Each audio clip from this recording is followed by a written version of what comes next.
Thank you, Mr. Zuckerberg, for being here today. On a voluntary basis, I want to put that out here. You were not subpoenaed to be here, as Mr. Barton offered up a little bit ago. You're the only witness at the table today. We've had 10 people at that table. To give you an idea of what kind of hearings we've had in here, not too long ago we had 10. And I'd say that if we invited everyone that had read your terms of agreement, terms of service, we could probably fit them at that table. I also would say that I represent 751,000 people. And out of that 751,000 people, the people in my area that are really worked up about this Facebook and about this hearing today would also fit with you there at the table. So I'm not getting the outcry from my constituents about what's going on with Cambridge Analytica and this user agreement and everything else. But there are some things that I think you need to be concerned about. One question I'd like to ask before I go into my questioning is, what was Face Smash, and is it still up and running? No, Congressman. Face Smash was a prank website that I launched in college, in my dorm room, before I started Facebook. There was a movie about this, or it said it was about this. It was of unclear truth.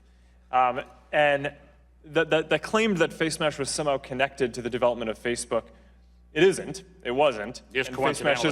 The timing was the same, right? Just coincidental? It was in 2003. Okay. And I took it down, and it actually has nothing to do with it. You put up pictures of two women and decide which one was the better, more attractive of the two. Is that right? Congressman, that is an accurate description of the prank website that I made when I was a sophomore in college. But from that beginning, whether it was actually the beginning of Facebook or not, you've come a long way. Jan Schakowsky, Congressman Schakowsky this morning said self-regulation simply does not work. Mr. Butterfield, Representative Butterfield, said that you need more African-American inclusion on your board of directors. If I was you, a little bit of advice, Congress is good at two things: doing nothing and overreacting. So far, we've done nothing on Facebook. Since your inception in that Harvard dorm room those many years ago, we've done nothing on Facebook.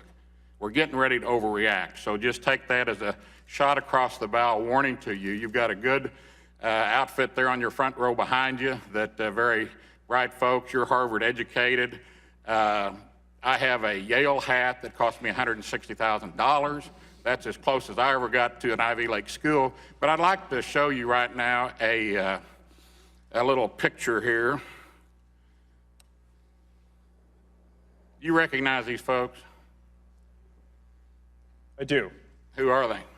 I believe, is that Diamond and Silk? That is Diamond and Silk, two biological sisters from North Carolina. I might point out they're African American.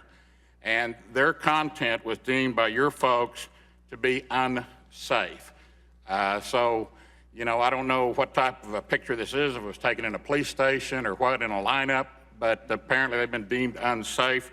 Diamond and Silk have a question for you, and that question is, what is unsafe about two black women supporting President Donald J. Trump? Well, Congressman, nothing is unsafe about that. The specifics of this situation, I'm not as up to speed on as I probably would be if I didn't have a hearing that I... You have 20,000 employees, as you said, to check content, and I would suggest, as good as you are with analytics, that those 20,000 people, you do some analytical research and see how many conservative websites have been pulled down and how many liberal websites. One of our talk show hosts at home, Nick Reed, this morning on the radio said that if Diamond and Silk were liberal, they'd be on the late night talk show circuit back and forth. They're humorous, they have their opinion, not that you have to agree or that I have to agree, do agree, don't agree with them. But the fact that they're conservative, and I just remember, if you don't remember anything else from this hearing here today, remember, we do nothing and we overreact. And we're getting ready to overreact, so I would suggest you go home and review all these other things people have accused you of today. Get with your good team, they're behind you. You're the guy to fix this. We're not. You need to save your ship. Hey there, thanks for checking out CNBC on YouTube. Be sure to subscribe to stay up to date on all of the day's biggest stories. You can also click on any of the videos around me to watch the latest from CNBC. Thanks for watching.